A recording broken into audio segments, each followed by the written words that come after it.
Giant Goofballs, a New York Giants podcast. Are you a goofball that loves Giants football? If so, sit back and relax. Except you, that person driving. Sit up and keep your eyes on the road. Your ears, though, can still listen as we talk about the team that both excites and frustrates us so much. And now, here are your goofball hosts, Drew and Rob. Welcome, fellow goofballs, to Giant Goofballs, a New York Giants podcast. I am Drew, joined as always by... me, Rob. Let's get on some cornerbacks. Oh, yes, the cornerbacks, the CBs, the man cover guys, the guys that Wink has a hard on for. Oh, big time. Oh, yeah.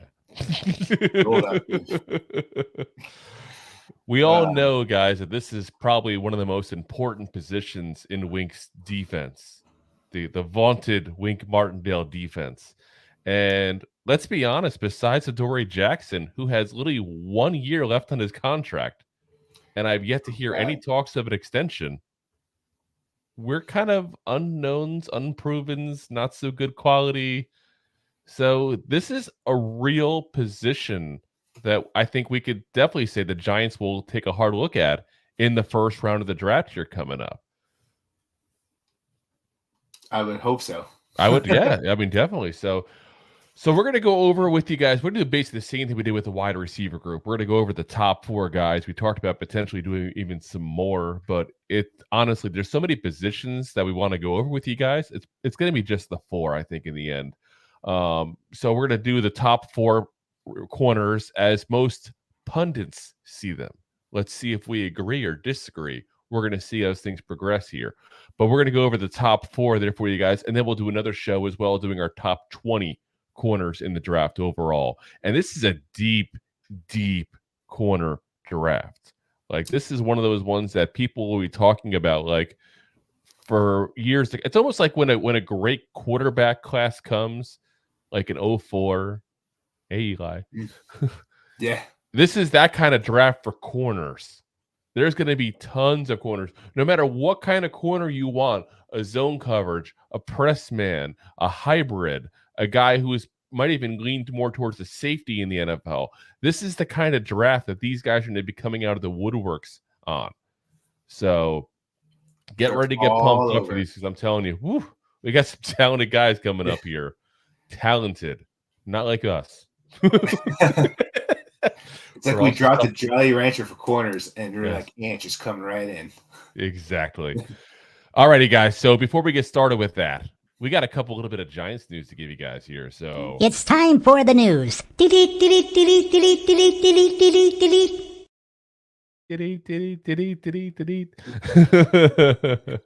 So first off, guys, we have a center. We have a center. It's not the center we wanted, but we have a center. JC Hassenauer, former Steeler, former Crimson Tide, Roll Tide, Alabama center, but he was a backup center even in college. What's interesting, though, is guess who his offensive coordinator was in college?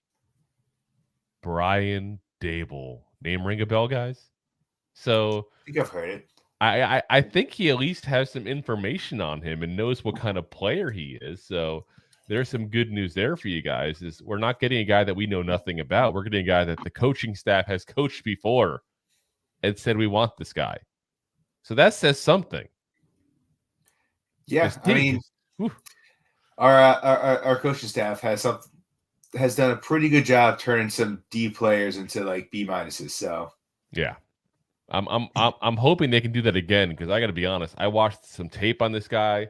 I even went back to college and was definitely not impressed in any way, shape, or form. He reminded me of a thin brick wall. So if you come at him, all right. But if you take a step to your left, to the left. All the sacks are coming to the left. You know, and I watched a video on Mike Tomlin talking about him and saying, hey, we watched this film in college. I went to the specific games that Tomlin talked about, saying, okay, let me try to get hyped up for this guy. Tomlin like this? Nope. Like you said, he's got that brick wall tunnel vision. If you go to him, say, go get that guy. He's strong enough because he's a big guy. He's strong enough. He's going to probably get that guy. But if just one guy goes off to the side of there, he's done. I literally saw a play where he was starting for the Steelers. He's blocking for Big Ben. So obviously this isn't last year's, the year before. And there's nobody straight up the middle. So he moves off to the right a little bit. And it was a delayed rush. And the defender went right through his left side like it was nothing. And had a clear shot at Ben Roethlisberger, who we all know wasn't the fastest quarterback to begin with. But at age 57 or whatever old he was when he retired almost. Feels like it. Yeah, I mean, this man was definitely not winning any hurdle championships or any 40-time speeds or anything like that. I think he ran like a 5.5 coming out of college, let alone. Those past few years, him at the quarterback spot, he was like wearing a boot. He was like a bionic quarterback. Yeah, it's like I said, it's some scary tape that I saw. So I'm really hoping that the Giants saw something or Dable knows something that we just aren't privy to that information yet. Or the Giants are just saying, hey, we need an actual center. Let's get a camp body at least. Yeah. Because what this does by signing somebody at least can play center, even if he's a backup to Ben Bredesen, worst case scenario, is you're opening it up for the draft to draft the best player available, the BPA. And that's what you want. You want to be able to go ahead and say, I don't need to fill a hole. Whoa, hello. Hey. Hello. Which one? All three. What? Hey now. I meant corner, linebacker, and wide receiver. I don't know where you're going. But, but what I'm saying is it gives you the chance to take that best player available because you have a contingency plan in place. We have a contingency plan. It's not the best plan, but it's a contingency. That's why they call it a contingency plan, not the top plan. So we'll have to see what happens there. We also had some breaking news here that just came in within the last hour or two.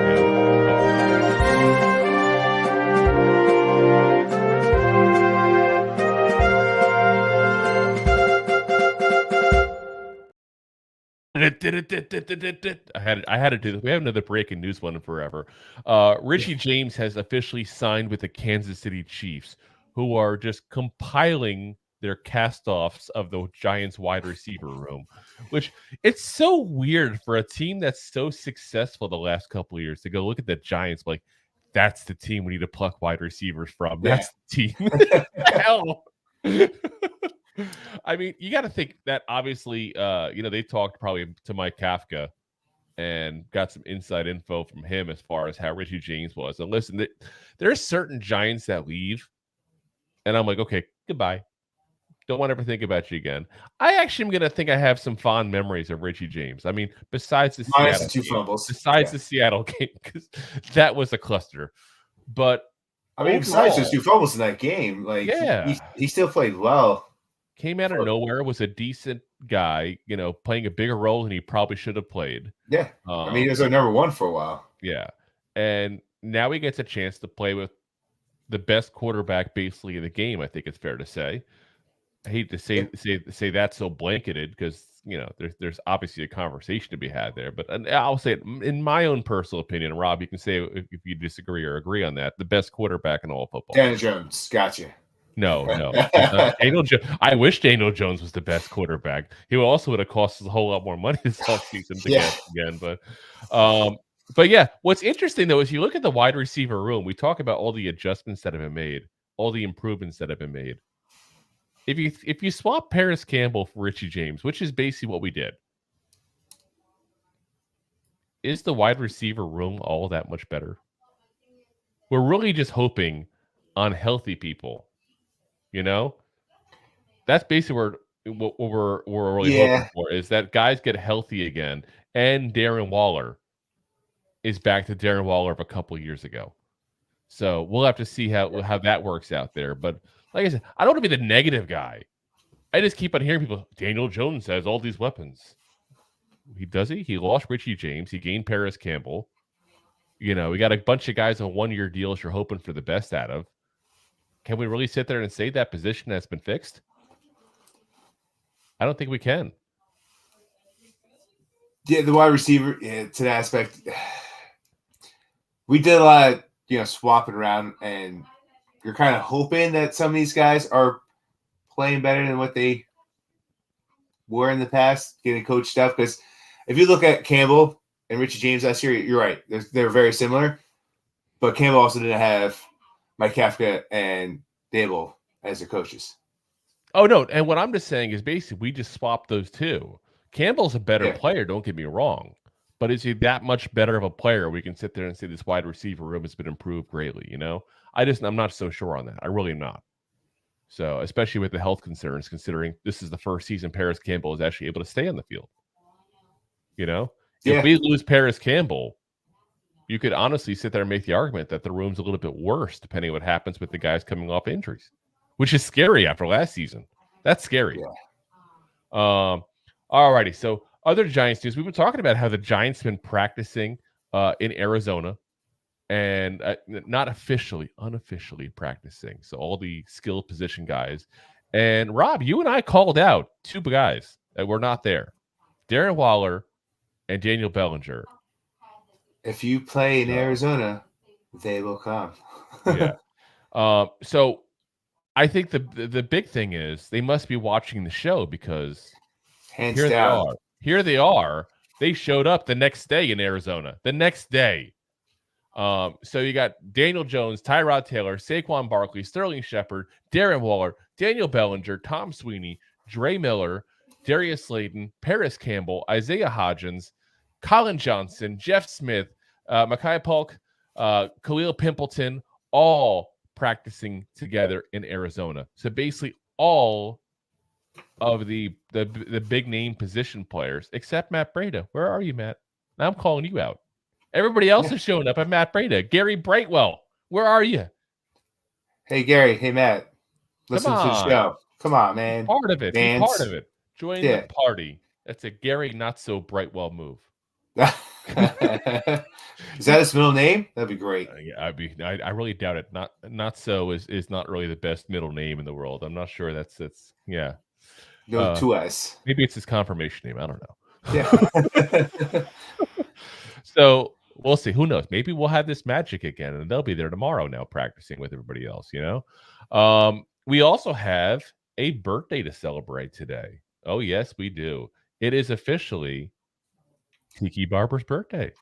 So, hey, Tiki, good job on reducing your fumbles. Yet much aligned. It's weird. I can't think of another player in Giants history that is so hated or loved at the same time. Like, people have such mixed feelings on him because, let's be honest, spectacular player when he was a Giant. Amazing player. Was our best player for a few years, easily. He was an OG OBJ. Yeah. But then he talks trash about Eli Manning, even though they say that's a little overplayed. And then he has the whole issue with his wife and leaving her for this younger woman while she's pregnant and all this stuff. There's all these rumors about him just being an absolute jerk basically off the field. But since I don't know him personally, so I'm not gonna judge that part. Yeah. Now, if he wants to get us to know us personally, though, we're happy to have him as a guest on the show. 2giantgoofballs@mail.com. Come on, Tiki. Come on, Tiki. Yeah. We'll even have a Tiki bar with you.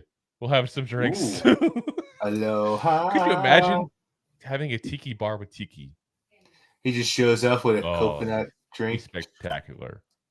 Listen, his brother probably lives near me. He played for the Bucks for how many years? He probably lives down here in the Tampa Bay area. So we get him on too. We'll all wear Hawaiian shirts. Again, I'm going to say this: Tiki should be in the Hall of Fame.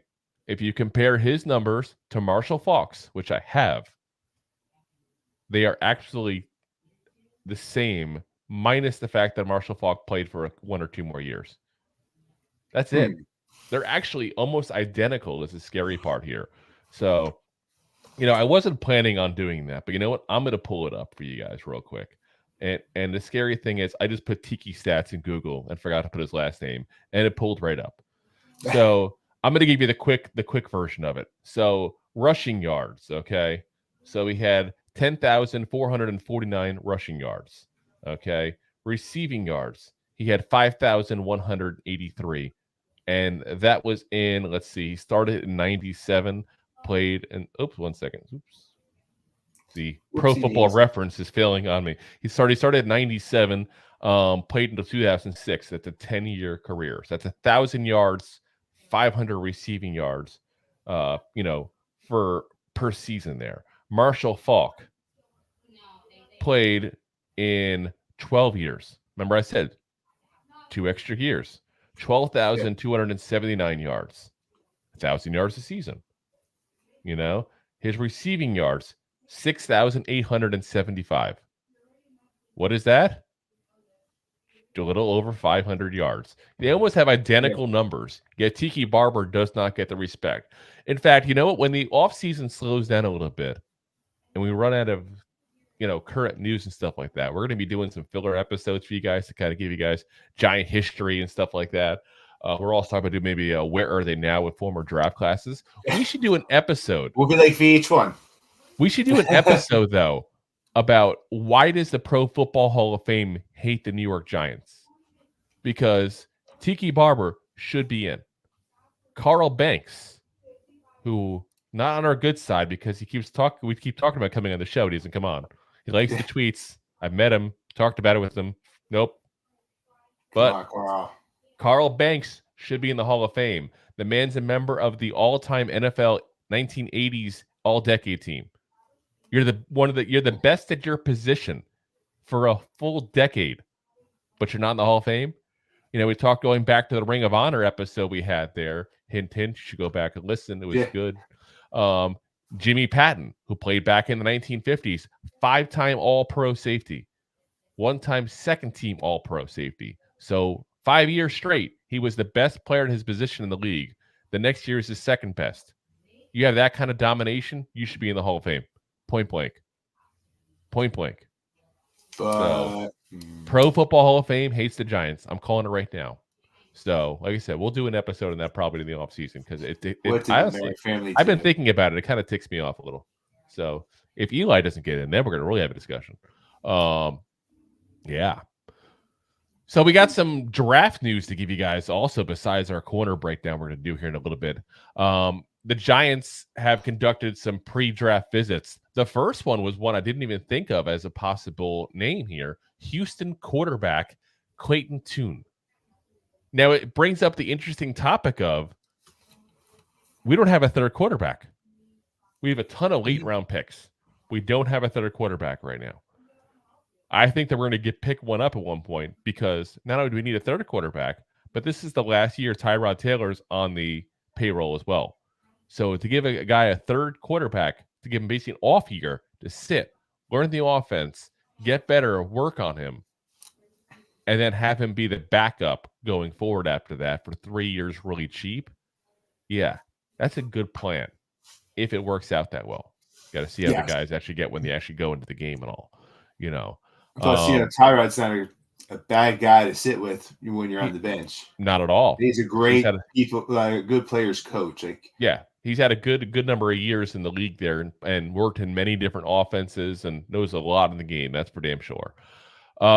We also had a meeting we talked about him on the last episode here, Oklahoma wide receiver Marvin Mims. So we talked about wide receiver room. Listen, he was in, I believe, our top 5 even at that point there. Yeah, I think he was 5. I got to look at the whole list of where he was. He was definitely top 10. But yeah, so that's a meeting there. Also, North Carolina State guard Chandler Vizalda, I'm going to mispronounce that name in a heartbeat there, met virtually with the Giants, not in person. So again, that might be somebody looking as a late round pick. All righty, guys. Yeah. So we do have one little bit of NFL news for you guys here before we get started with the cornerback talk.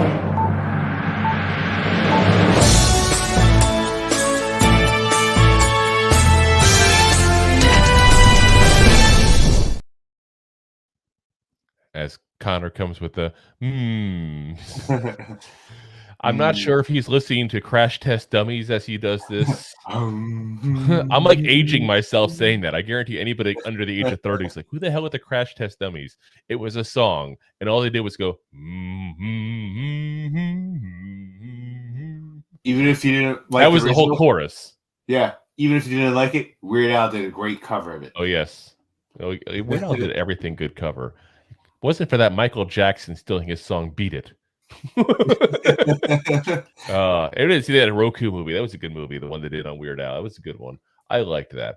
With Radcliffe, right? Radcliffe? Daniel Radcliffe, Mr. Harry Potter. Yeah.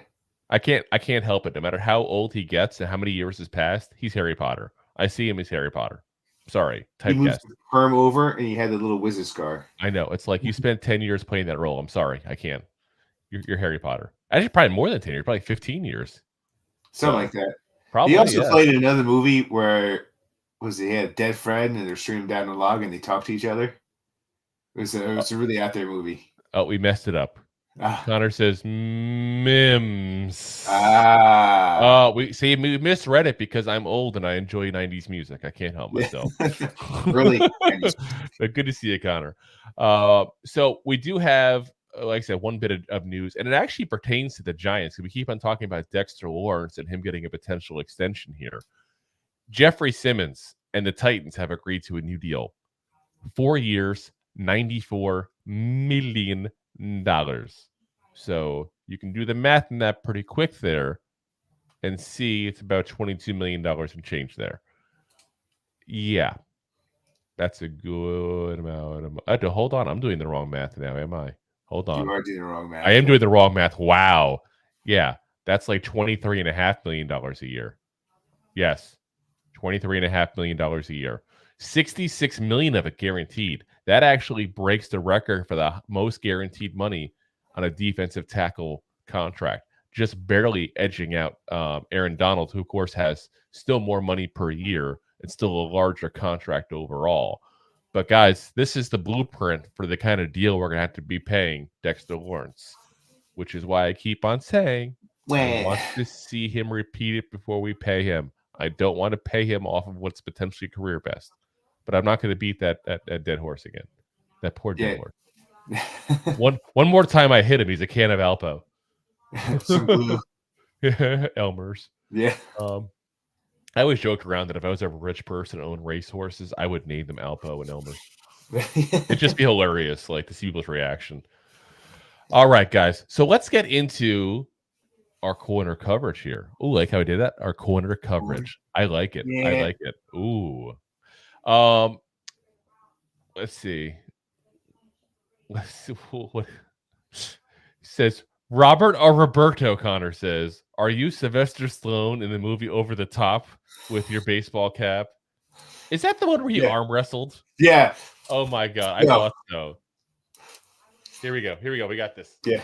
Let's see. Ready? Here we go. Wrong way. Yeah. There we go. I'll admit I'll lose. I'm like a stick figure. Definitely Rob would take me in an arm wrestling. So wouldn't be much of a competition to be very frank. I'm just tall. I'm not strong. I can't help myself. All right, guys. So today we have Christian Gonzalez and Cam Smith. Now I'm going to give a little asterisk here on this episode as well, because I know someone's going to point it out. Christian Gonzalez will probably be gone before we pick, unless we trade up.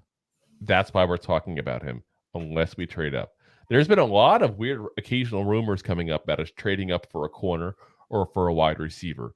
And I think if Joe Shane really fell in love with one enough, he'd look at doing it. I mean, we got so many picks. We got 10 picks. We're in the top 5 in the NFL picks. Granted, a lot of them are later round picks. Late round picks. But I mean, it's a rebuild year, so I wouldn't be shocked you give 2 late round picks and it's also a matter of if you, let's say you're at 20 and somebody you expected to get picked didn't get picked yet. Why would you not give up like a 4th round pick to move down a couple of spots or whatever, if that's an option? Again, depending on who you got available, who you want, and what's on the board. It's all based on that. So let's start it off, though, with Christian Gonzalez, who was pretty much, I think, almost unanimously considered the best corner in this draft. So we'll see if Rob and I agree, because that's the opinions that really matter. Screw all EFF people and all those guys. 6'2", 201 pounds, ran a 4.38, 40 time, 32-inch arms. Interesting player, that's for sure. A lot of guys are very high on him. What's your thoughts, Rob? I mean, there's a reason why he's being talked about being the number one draft for a corner. Like he's got a big body guy. Oh yeah, he's very athletic. He big knows body. how. He's got a big, lengthy, girthy body and knows how. Oh, you went girthy. You took it another level. Girthy. You see those shoulders? Head, shoulder, knees, and toes. Yeah, but yeah, he's got a great blend of athleticism with his speed, his size, and his strength, and he's super explosive. Like, don't say girth and then explosive in the same topic. Sorry, I'm just saying, like, now I'm going to talk about his hips. Oh, yeah, he's loosening his hips, and he can change directions. Ooh. But if you watch the way he played, like, he's able to move his hips and change directions, which helps him with some of his picks he had this year. I mean, he went over to the Ducks and had a great year coming out of Colorado, where he was good, but as soon as he came over to the Ducks, like, he was lights out. And then against Colorado, didn't he have he had one pick six. He almost had two. One got called back to the 2-yard line. Yeah. He's got some decent hands for the picks, that's for sure. I mean, it seems like something he really worked on in this past offseason, because he had, I think, 4 this last year. I don't have the number in front of me, but I think 4 he had this year. And there was a couple of plays that looked like he could have potentially, like you mentioned one just now, that could have also been an interception, but it was like this close, missed it by this much for being another one. And I think that's one of the things they need to work on him in the NFL. If you look, sometimes he's almost looking to knock the ball down as opposed to try to catch it himself. Well, that's why he's a corner, not a receiver. Yeah, but it's still a skill that I think he has. He has the hand coordination to do it. He just needs to learn to turn around a little quicker. Turn around. Every now and then, get a So I think he just needs to learn to do that a little quicker and go for the ball instead of reacting to the wide receiver's hands, which is what I think he's doing right now. He's reacting to the wide receiver's hands, and when they go up is when he turns around, as opposed to keeping that hand there and turning and looking and seeing what's going on, because that's a lot of what they teach you. So you get the option to jump for the ball yourself. Not for me to be the one teaching this guy how to play. He's obviously much better than I am here, but.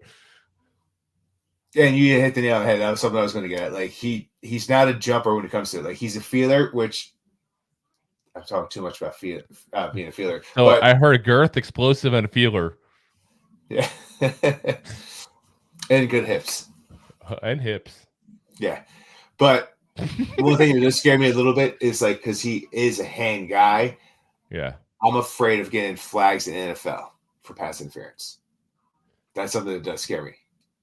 I think it depends on how he's good at hiding it. And I do think he's shown a decent... I mean, let's be honest. If you look at every single NFL play, there's a holding penalty. It was not called. Whether it's on the outside in one of the corners, whether it's a linebacker on a tight end, whether it's a lineman against the edge rusher or defensive tackle, every single play. As Connor says, are you guys drinking alcohol during the show like me, or is it not allowed by your sponsor? Well, it's a good segue, Connor. You just gave us that we actually don't have a sponsor for this episode, so we technically could be drinking. But as Rob pulls out a drink, but anybody who likes to sponsor, if you're enjoying the content, it's buymeacupofcoffee.com/2giantgoofballs. Again, buymeacupofcoffee.com/2giantgoofballs. Good segue, Connor. I see what you did there. Appreciate it, bud. But we do have some news here for you guys coming soon, actually, for some sponsorships. So we do have some guys that actually like the goofballs and want to do some things there. So with us. So as Connor says, Robbie looks like he's had something. Yeah. Call the 4 a.m. alarm clock. Yeah, it comes early. I got the 5:30 one myself there. But yeah, like I said, I think there's some things he can work on definitely. One thing I noticed with Christian is when he was in zone coverage, which obviously, if hypothetically the Giants were somehow to pull off getting him, he's going to be a press man cover. He's not going to be a zone guy pretty much ever. But one thing I did see is that I saw a lot of him getting late to a play, almost like he's missing a read from the quarterback in the zone coverage, which is interesting. We talked about him before, but not getting interceptions because he's not reading the quarterback; he's reading the receiver.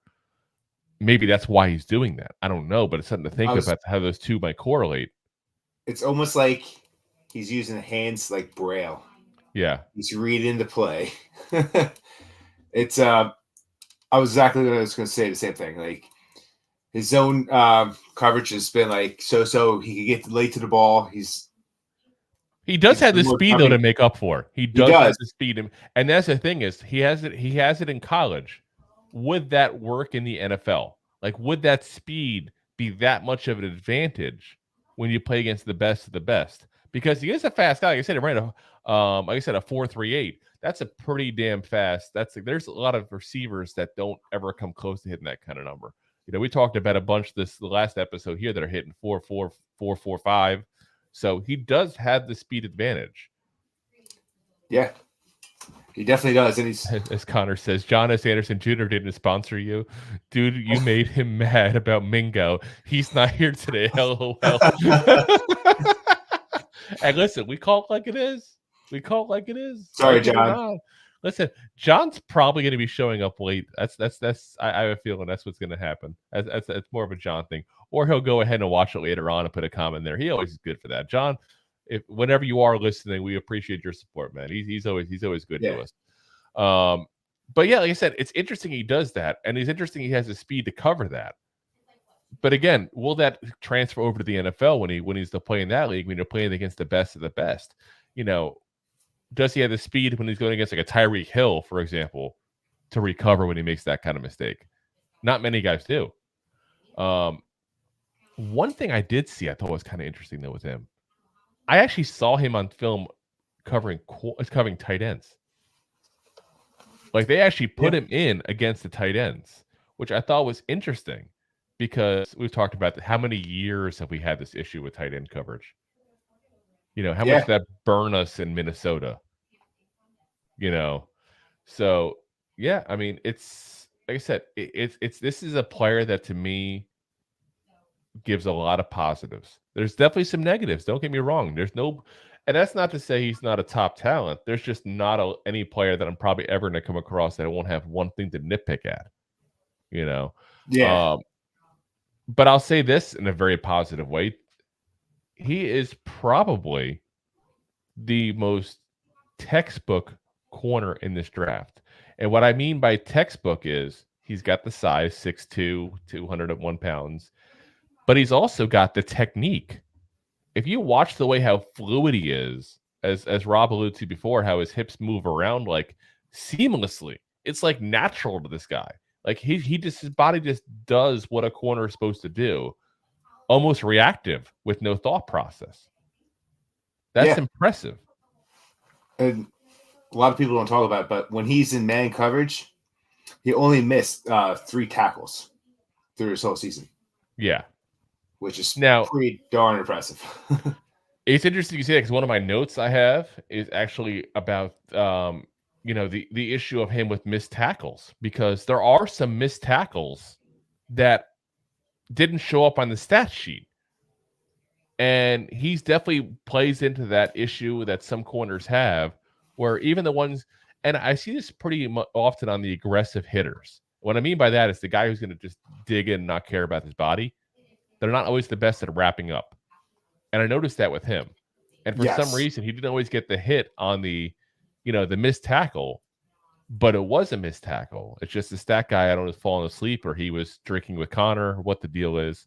But, you have to be able to go ahead and wrap up, especially when you're a corner and you're a guy with longer arms. Again, 32-inch arms, It's not like he's like sitting there like a T-Rex, like we talked about like Tank Dell the last episode and all. He's not a 5'8" guy. He's got half a foot on a guy like that. I mean, it's something he should be better at. I think it's something he's going to probably need to work on in the NFL, because you see corners have that issue and they don't necessarily last long in the NFL, because eventually guys realize that they do hook routes and stuff like that. They break the tackles and they're off to the end zone. I think he'll work on that. He strikes me as somebody who wants to work hard in his craft. He does, because you don't gain that fluidity he has in his hips and everything by just doing it. We talked about it coming natural. That doesn't come natural. That's a lot of work. That's a lot of effort. Yeah. And also, we'd be messed up if we didn't talk about his block punt. Oh, yes. We have to. He had a few. Yeah. He had a few block kicks in special teams there. Yeah, which pretty nice. I said punt, but it was actually field goal. But I knew I wasn't going to correct you. I was going to be good and not correct you, Rob. You just showed yourself off there. Had to throw myself. Rob is a man of integrity, okay, guys? He's a man of integrity. Like if he steals from you, he tells you point blank he did it. Your stuff is in my pocket. That man one time went into the store, bought a bag of peanuts that was supposed to be 1 pound. He went home, weighed it. It was 1.2 pounds. He went back to the store and demanded to pay extra for it. That's the kind of integrity Rob has. I don't know why this whole scenario came up with buying peanuts by the pound. As if this is the 1880s or something. Like, they'll buy peanuts by the pound. Thanks, buy me some peanuts and Cracker Jacks. It's okay. Listen, you root for the home team. So, I think, like I said, I think this is a guy, again, though, that I can see why he's a top pick in this draft. And I can see why I could, say he's probably going to go anywhere between 10 and 20 even. He'll go that high. If not a team falling in love with him that much and taking him, in the top 10. I don't think he'll make the top 5. I think that'd be insane. That'd be something. But again, I can see why. The one thing that I did see that I'd be remiss not to mention that I didn't like is when I did see a guy catch the ball, and maybe he just keeps to himself, I'm not sure. I didn't see the anger, the disgust, the sportsmanship on that with him. I didn't see him getting mad about it. And I like a corner that shows perfection and anger when somebody catches on them. I hear you, but you also want the guy that's going to keep his cool through the whole game and not get, pissed off during the game and not play right because his head's not screwed on right. I'm okay with him getting pissed off. As long as your head is screwed in right, you can use that sometimes to get even more focus and more better as well. It's not always the guys who screw up. It's not. And that's why I'm saying maybe it's just his demeanor. I don't know. Yeah. I don't know him personally. Again, we'll give you the same offer that we gave Tiki, though. Christian Gonzalez, if you want to come on the show, 2giantgoofballs@mail.com. Getting to know you, getting to know all about you. We're the 3 best friends that anyone can have. Connor says, I'm alone tonight. That's why I'm drinking half a bottle of scotch already and watching your goofball podcast. But that peanut joke just blew my mind. That wasn't a joke. Yes, that legitimately happened. We just were trying to cover up. But yeah, like I said, a good player overall that has the potential to do great things in the NFL, I think, with Christian Gonzalez. I think that pretty much sums it up. Yeah, that's your A player there. Yeah. Now our second player, Cam Smith, who has had a lot of looks from the Giants. I know the Giants have been in contact with him point blank. That's been reported, confirmed. This is a guy that will probably be available at 25. And if he's not, probably wasn't taking too much for it behind it. He's going to be probably a late first-round pick. Cam Smith, South Carolina. I should clarify, he's not Cam Smith, the golfer who won the British Open last year. I was going to bring that up. There's been some confusion, actually. He was actually in an interview on NFL Network, and they talked about that. And he said that he was actually getting angry tweets if like the other Cam Smith would miss a punt, and stuff like that. Like legitimately like golfers. I'm like, who gets angry at a golfer? Yeah, right. It's golf. It's supposed to be calming. It's supposed to be relaxing. It's supposed to be the sophisticated sport. When was the last time you went golfing? It's actually been a while. Last time I went, I saw a broken putter. Yeah. Well, listen, I didn't say for the people that are golfing, but the people watching it. You don't usually see people getting all riled up and drunk and rowdy like you do for football games. I would like to see that. It would make me enjoy the game much more. It's like Happy Gilmore.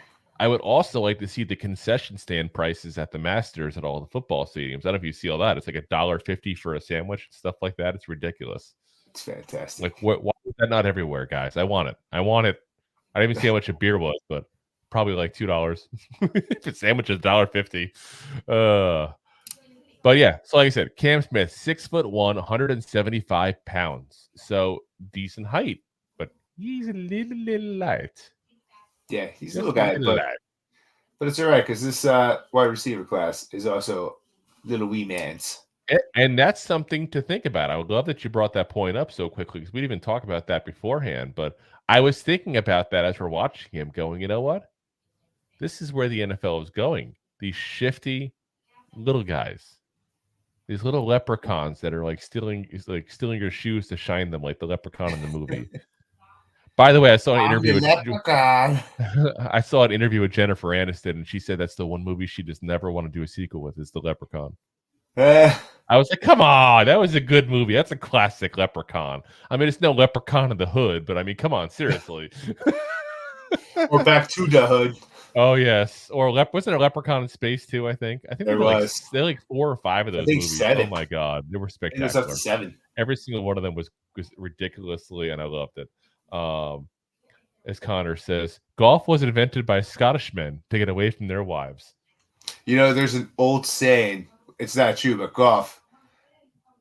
Oh, it's a gentleman out, leave. I messed it up. It's something with the wives or lose females. Gentlemen out, lose females.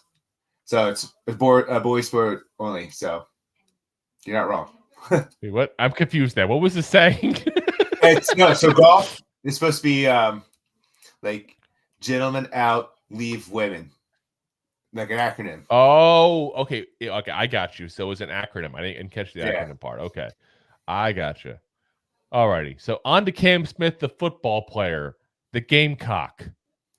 Oh, yes. You know where to say Gamecock like 30 times here, guys. So the biggest thing that I liked about him, as Connor says, Rob, mind blown again. We're just making his drinking night. Have one for me, please. So the biggest thing with him that I really liked was we talked before about Christian having issues with anticipation, with him being able to make up for that because of how fast he is. Cam obviously is a little bit slower. He's like 1/10 of a second slower on his 40 time there. I mean, it's one of those things we make a big deal out of 1/10 of a second. But the scary thing is, in football, that can be a bigger thing. Yeah. Was it a 4.38 and a 4.45 yeah. for Cam. And again, Christian had a 4.38. So, yes. You know, but what he does do much better than Christian is the anticipation. So he is the guy that sees what's happening. And I can't tell how many times on tape I would see him go in front of the receiver and cut off the ball entirely. Like, it's almost like he see the hook route. So for those who aren't aware of what a hook route is, because I think most people probably do, but just in case here, basically what you're doing is you're going like 10 yards down the field or something. You're turning back. You're hooking back to come back to the quarterback. Usually the way that's thrown is the quarterback knows when he hits that 10-yard line to chuck it. And when he hits the comeback, when he gets there, the ball's there ready to go right in his hands.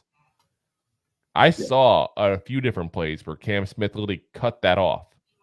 And he saw it coming and just zipped down and cut the ball right off there. Like it was really good to watch. it was nice to see in a guy who doesn't necessarily have the physical skills that a Christian Gonzalez has.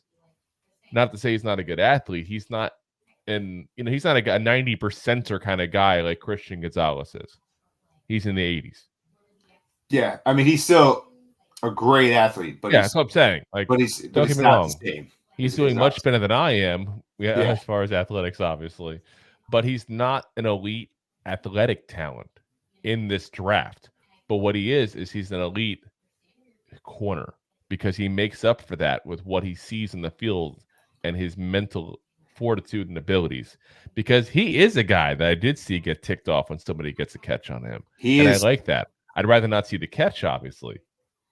Yeah, he's really, and you talked about anticipation and anticipation. Right? Well, I was going Rocky Horror on you. Oh. I don't know what you were going with there. I don't even know what I was going with either. I don't know. No one maybe knows. I am drunk. Maybe Connor knows. I don't know. Who poisoned my water?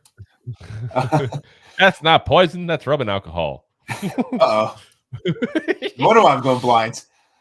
But there's also a couple plays where I saw where a hook route was going, but it was a play action, and it was it was a play action. It was actually a run play that was getting set up, and he's got a tackle on the running back for a loss of yards.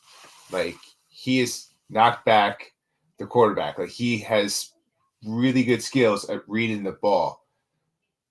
Where Gonzalez was really good at reading the receiver and not looking back at the quarterback. He was able to, like I said, read the braille on the hands. This guy can read the ball and knows where it's going to go. He understands play calling from the other team, and he understands how the offense is set up to know how he needs to cover that defense. Yeah, and he's got the nice thing also with him is he's got a little bit longer arms than Christian Gonzalez has, 32 3/8, so almost half an inch difference, which sometimes, listen, a half an inch makes all the difference in the world sometimes. That's what she said. Exactly. But it does in the NFL because you're talking before about a 1/10 of a second being a big thing. You don't think 6 inches matter or 6 inches? I mean, it would be 6 inches. I'm sorry, half an inch. I've been drinking with Rob too much and Connor. But you don't think half an inch makes a difference if 1/10 of a second makes a difference? I mean, it's obvious that does. That's for sure. And he's got amazing hip movement in that as well. We talked about the fluidity of Christian Gonzalez. Cam Smith is not far behind. That guy definitely has worked a ton of hours on his craft at that point. He does, though, have the same issue Christian does with not wrapping up. And he does it even worse. He's very aggressive on the field. I was going to say, he's very aggressive. I've seen some good very aggressive. But every single time I see him, he's going for the legs. He's like, knock him out the legs. Yeah. And he's not wrapping him up. At least just hold on to his pants or something. Do something just in case you miss this hit to get him down. Because, again, this is the scene that we talked about with Christian. This is an issue where if you don't wrap up and try to tackle the receiver, that could be a touchdown right there. If they break through you, that could be a touchdown, especially in Wink's defense where it's man coverage. See, I'm going to beg to differ a little bit on that because I feel like he is a better wrapper upper, if you will, than Gonzalez. There were some really good plays I've seen him wrap up the ball, where he went for it and turned around and got the tackle. Turn around. See, there's John. Now John pops in. We're talking about you, John. There he goes. John, hello to goofball bearded bastard. It's interesting you say that we're bearded, by the way, John. That will come up in a few episodes. Oh, yes. Yes. Oh, yes. Leave you guys in suspense there. Yeah. But like I said, it's I think you and I just had agree to disagree on that one. Or maybe we just watched different tape on him overall. But that's what I think I saw. That's what I saw. I said I see a lot. So maybe that's, like I said, maybe different games. I'm not sure. But whenever I was watching, that's what I saw is he would go for the legs. He'd go to knock him out like that and take the legs out and kick him down like that. And maybe partially because of the fact that he's a smaller guy at 175 pounds. Maybe that's what Cam's doing. He doesn't have the 200 pounds. I mean, 26-pound difference we're talking to these guys. That is a decent difference in the NFL, As John says, you can't donate beard hair. I don't think. We're not donating beard hair. Don't you worry. But you can. Don't you worry. You probably could if it's long enough. I mean, Locks the You Love will can. take anything over a certain level, My right? cousin did when he got back. When he came back from overseas, him and his veteran buddies, they had a year-long beard challenge, and they donated it once they were done. Oh, was that Scott? Yeah. Oh, see, I learn stories all the time. That's awesome good, guy. Yeah, he is. He's good people. He keeps talking about popping in. We don't see him. Scott, where are you? Scott. Yeah. Scott. Come on. Scott. Call down. No, he's not even a football guy. He just wanted to support the show. So, but yeah, like I said, I do think it's almost like a tale of two totally different corners here, because you have one guy who is just pure physical ability and has all the tools that you want, but isn't necessarily the best at seeing things ahead of time. Whereas you got the other guy who has the tools, but isn't the, oh my God, this is a can't miss athlete. This is the guy who checks every box. But because he's so good at surveying the field and seeing what's going on, he makes up for that. So it really is two different guys here entirely. And like I said, I think it's pretty obvious that Christian Gonzalez is the guy that most pundits like. But it makes you wonder, is it that much of a difference as much as some of these guys would make you think? And I got to say, I liked Cam Smith a lot more than I expected when I watched the film on him. What do you think, Rob? I'm upset that you said that first, because I went into this thinking like it's a no-brainer why Gonzalez is going to be number one. But Cam Smith, like watching his highlights, looking at him, like, yeah, he had some of those missed tackles going low, but I think he's got a lot of heart. I mean, granted, they both have a lot of heart, but like this guy's got a little heart, so he's got to have a bigger, play heart. Yeah, he's got physically a smaller heart because he's tiny. Is it bad that at first I was like, when you were saying heart, I went to Captain Planet? In my head, I was going to Captain Planet. And I got to say, I felt like, okay, obviously I know this is a cartoon. It's not a real deal. But can you imagine for a second this was actually legit, okay? Captain Planet was a legit thing. And people are like, Earth, Wind, Fire, which, by the way, Earth, Wind, and Fire. Anybody else catch that? But, and there's this one guy, Heart. I'm like, what the freaking hell? I just got gypped here. Yeah. This person's moving mountains. This person's causing a tidal wave. I got heart. I get to talk to an animal. Seriously, that's it. I'd be ticked. Earth, wind, water, heart. You forgot the water. Water, whatever. Like I said, to me, like I said, it was like it was very much like, even as a kid, me going, this kid got gypped. Yeah, I said it. I remember watching it with my brother, thinking the same thing. Like, what do you do with a heart? Yeah, like what he can fix the Tin Man's problems? Like, what the hell? Right? Seriously. Oh my gosh. All right. So we talked about Cam and he impressed us both definitely more than we expected. Would you say Christian Gonzalez, because he had much bigger expectations for probably both of us, I know definitely for me, as you go into his film, because of him being thought of by a lot of the guys as literally the top corner in this draft and one of the top prospects overall. Would you say he met expectations, exceeded expectations, or did he disappoint you? I would say he just met my expectations, because if you go to number one at your position, like, I want to see fantastic. Like, but there were some mistakes that I saw, but they're coachable mistakes that could be fixed. So like, with this athleticism, like, it's hard to give that away, but like, you could grant he's been playing a certain way for this song, but I feel like there's a coachability. Like, I don't think like his floor, I think, is a little lower than what people are thinking, but the ceiling isn't as high as what people are thinking. But he is a damn good player. Yeah, I mean, I would say he's got, I think, a decent floor. Like, I'm pretty confident he's going to be a good starting corner in this league.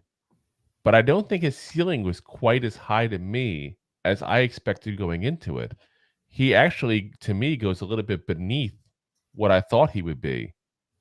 And don't get me wrong, I had high expectations for him because here's this amazing draft class of corners we're starting to talk about here. And this is the best one, according to all these different pundits that, that talk about, college players all year long. And here we are, we're doing our deep dives now because we don't really deep dive at all into college players till this time of the year, right before the draft. So we can actually see the full season for them. So we have a chance to focus more on the team itself that we're going to talk about most of the time. Obviously, the New York Giants, whenever we don't go on a tangent about Captain Planet or sing songs about turning around. But, like I said, I think he didn't quite meet the expectation I had. But that's not to say that I'm disappointed in him either. I don't want to make it seem like that. Like, if 10 is blown away, 5 has met expectations, and 1 is a huge disappointment, he was a 4 for what the expectations I had going into this because of the lack of anticipation. If he had that, this guy is like Sauce Gardner kind of quality. Yeah, that's a fair assessment. I would come into the league as an amazing corner right off the bat. I don't want to say necessarily Sauce Gardner exactly, though, because that's hard to imitate what Sauce did this first year. By the way, who else was right on that one? Because I was definitely right on that one. I said all along the Texans would totally regret taking Stingley over Sauce when they did. Totally regret it, and I'm sure they do because that was a dumb move, guys. What John says. Captain Planet, what the hell? At least talk about Thundercats. Whoa! First off, it's Thundercats. Thundercats. Ho! You gotta do multiple Thundercats, John. You gotta do it right. If you're gonna do it, you gotta do it right. Come on, man. I still think, by the way, they should do a live action movie on Thundercats. All the different things they're doing from like our childhood and all. I think Thundercats should be a movie. And unfortunately, all the guys that I've been talking about forever being in the roles now are getting too old. I thought Hugh Jackman would be a great Lion-O. I think that Vin Diesel would have been an absolutely spectacular Panthero. Yeah. Did you see the fan-made one out there on YouTube from like 10 years ago? It was fantastic. And they John said it's coming. John said it's coming. He said I read about it. No, they redid that forever. Series. I've been reading about this forever, John. Yeah. It's not coming, probably. It's one of those movies I'll talk about for years but never actually make. I just want Michael Bay to be nowhere near it. That's all I ask. All I ask. Look what he did to the Turtles. Well, I'm not just that. Look at what he did to Transformers. I mean, don't get me wrong. The first one was good. I enjoy a very good explosion. I enjoy, that kind of stuff there, but he has no plot line in any of his movies whatsoever. There's no plot line. It's 3 hours of explosions, action with no actual plot. Yeah. Even Pearl Harbor, he made that. Like, how difficult is to create a plot line around a live action thing that actually happened with a war? Like, that's pretty easy. Anyway, so we go on a tangent here about our childhood and Michael Bay, as John says, she enjoys your explosion. Bazinga. So I think it's time to announce our winner. And Rob, I'm going to let you go first. You can go first. Who you got? I'm going to go with Cam Smith. Like, he's not as athletic. He's not as big. I like his heart. I like how he gets at every play. He's a hero. Gonna take pollution down to 0. Yeah. I like the way he focuses on the ball. I like the way he attacks the ball. I like the way he attacks if he messes up at the receiver. I like how he gets mad when he makes mistakes, but I don't think it's too aggressively mad. He's an aggressive player, and I think he's way more aggressive than Gonzalez. I feel like the ceiling will be higher on Cam after watching what I saw with him. So that's interesting. I did not expect that. I did not expect that. I think he will fit our scheme a little better. I actually listen. I liked Cam Smith more than I thought I would in his tape there, but I think there's a huge difference between these two guys. I really There do. is. I think Christian Gonzalez is a much better player, and I think he's going to have a much bigger impact in the league. He's not perfect. Cam's not perfect either. Don't get me wrong, but I think that Christian is definitely the better of the two, and I really don't think I really think Cam being a late first round pick is the right move. Christian being a top 10 pick, the top 15 pick is the right move. I think there is that difference. I'm not saying that he's not. Well, that's what we're saying. We're saying, who are you picking?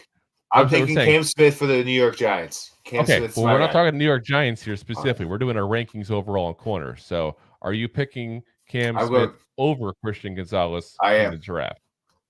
Not necessarily for the Giants, but in the draft overall. But I would. I like his play style. I like his football IQ. So we need a tiebreaker.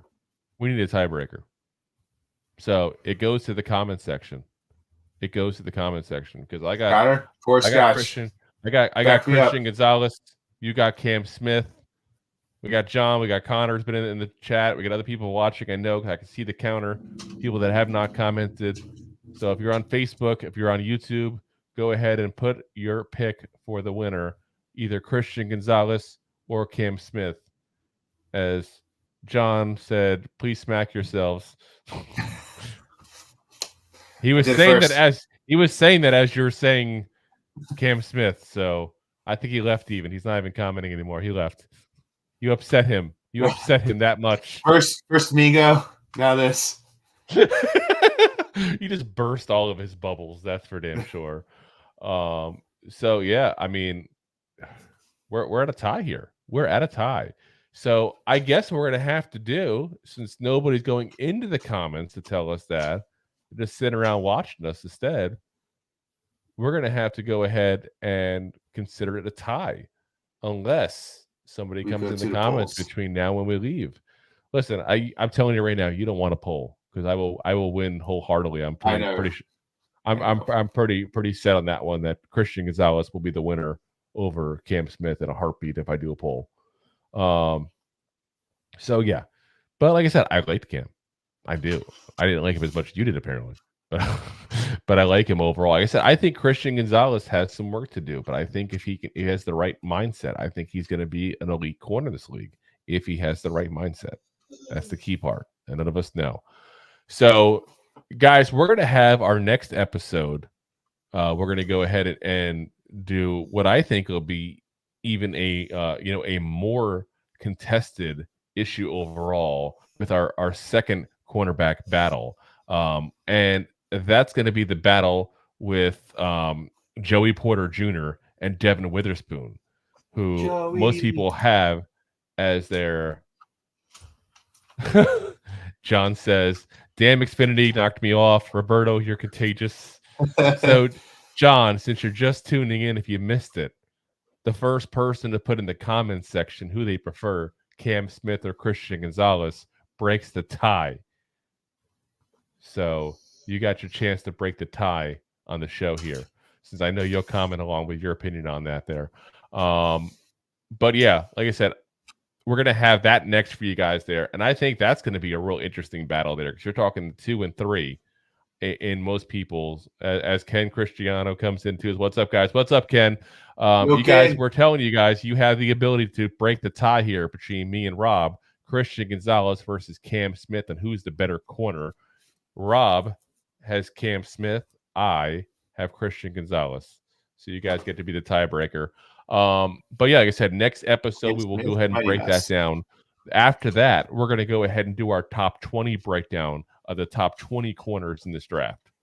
And guys, that one's going to be like, whew, I'm telling you, we're going to have so many. I really think there is 20 guys in this class even that can legit be starting corners in this league. I think it's that deep of a draft. I can honestly see the Giants even potentially taking one in the first round, which would be your guy, Cam Smith, I think, potentially. And I can see us taking another one like the third or fourth round as well. Because again, we talked about this before. Adoree Jackson, 1 year left. There's been no talk of extensions. When we need money, an extension would create money. So I think that's going to potentially happen as John comes in. Emmanuel Forbes. Listen, he'll be on the top 20. Don't you worry. He's definitely going to make the top 20. I think 15 is the right spot. Okay. We burst his bubble again. Was John's favorites always go to number 15 now? No, he'll be top 10 easily. Definitely no problem there. He's a legit corner. I think he's more of a second round guy myself personally, but honestly, I could also see the Giants though trading down into the second round and not even having a first round pick, get some more mid round picks, get some more good starting players there, because honestly, there's not a lot of people. There's not a difference in the people you'll get in the late first round to the early second round of this one, as I do a Rob hand gesture here. So, like I said, guys, like I said, that'll be our next one there. Like I said, Joey Porter Jr. versus Devon Witherspoon, which I think that'll be a highly contested battle potentially between you and I, Rob, because that's guys that are we're talking 2 and 3, closer than usually than the 1 and 4, even though today we're tied somehow. But like I said, we'll have that on for you guys next time. As always, guys, if you are listening and you want to watch live with us and comment along, we are live on Facebook. We're live on YouTube. We're live on Twitter. We're live on LinkedIn. We're live on Twitch. We're live on Facebook and YouTube, though, for comments. That's usually the ones I recommend people to go to. So if you want to comment along or ask us a question, you can feel free to do it on there. If you're listening to audio version, though, again, we do appreciate you guys as well. We're on pretty much every podcast platform known to man. So, guys, hit the like, hit the subscribe on all the different platforms you use for all your different Giants NFL news. Tappity tap tap. Use the bell in YouTube. Use the like and subscribe everywhere else. And then you'll get notifications when we go live too. And as always, we go live Monday, Wednesday, and Friday at 9 p.m. Eastern Standard Time, not to be confused with Greenwich time. We're not in jolly old England here. That was just the one episode. It's very nice. We wear top hats and everything. Oh, chip chop Johnny. Oh. But like I said, guys, we'll be on again with the next. Yep, here we go. John came in with the tiebreaker. Emmanuel Forbes, but to break the tie, Gonzalez. John has broken the tie, so officially Christian Gonzalez has won the program. Listen, I'm still in shock that you like Cam Smith that much. I ain't knocking it, don't get me wrong. I'm kind of shocked that it was that close for you. But yeah, like I said, guys, so we'll be back on again next episode. We're doing that second matchup there on Monday, and of course on Wednesday we'll do our top 20 breakdown of the of all the top corners in this draft, and then we'll start going to the interior offensive linemen, because that's the third need we really need in this draft here. We're going to do draft coverage for you guys the whole way through leading up to this draft here, so keep following along. We're going to be talking about positions even you might not even expect us to talk about. Quarterback, running back. We're going to talk pretty much every possible position we can between now and the draft, because even if we're not going to go after a top flight guy, like obviously I think it's safe to say we're not going after Young or Stroud in this draft. I think it's safe to say that we're good on the starting quarterback. But we just talked about how we're meeting with a quarterback in Houston. We need a backup quarterback, a long-term backup one potentially. So like I said, we'll be doing all that as well for you guys. They're going through all the different positions there. As Carl says, I like Gonzalez. So yeah, Tony Gonzalez. Gonzalez is the pick. Appreciate it, Carl. And I think that, you know, Gonzalez, I'll say this real quick before we go as well. I think you're going to see him being marketed big time by the NFL. Because if I remember correctly, I read he's actually from Colombia. Not just Colombian, he's from Colombia. Like his sister actually, I think, plays for the Olympic team for Colombia as well for one of the sports. So you're going to see him marketed big time. So expect to see a lot of him once he makes it to the NFL, because if you look at the reports they had, the NFL is looking to expand internationally big time coming up soon. And when they do that, they're definitely going to look to go into the Latin American countries as well. It's not just Europe, guys. You see them having the games in Mexico. They're going to look to branch out there big time, which is going to make it very confusing as we got football. But it's going to happen, guys. It's going to happen. Like I'm telling you this right now, you're going to have, along with the NFC and AFC, you're going to have like, I don't know if the IFC or something like that. You're going to have potentially something like that, which I don't know how we do with the Super Bowl. Maybe they just do like an extra division in each one. like the international division within the AFC, the international division within the NFC. But they're going to do it because they're going to grow the sport because there's a reason it's so popular. It's fun. It's addicting. Yeah, how we got this way. That's why we have a podcast talking about exactly. It's fun and addicting like us. Yeah. Yes. Fair warning. We are addicted. That's my coffee. You should also go ahead and intake with food and alcohol. As Connor did. But yeah, guys, like I said, so we'll be back on there live again on Monday. Again, hit the like, hit the subscribe. Again, if you like the program and you want to sponsor the show, it's buymeacupofcoffee.com/2giantgoofballs. Again, buymeacupofcoffee.com/2giantgoofballs. Again, we appreciate you guys taking the time to listen in tonight. I know you guys got plenty of options where to go your Giants news from. We appreciate you pick these two goofballs here to be the people you get your news from there. So, again, we'll see you guys there. Have a happy and safe weekend there. Have a happy and safe holiday for everybody celebrating this weekend as well. And as always, Giant fans, go G-Man! Go G-Man! G-Man! G-Man! Hey, guys. Thanks for listening to Two Giant Goofballs, a New York Giants podcast. We appreciate your support. If you made it this long, you must have enjoyed it. So I am sure you have followed us on all the social media platforms. Of course, you have subscribed to the show on your favorite app as well and given us a top rating. Right? Right? Right?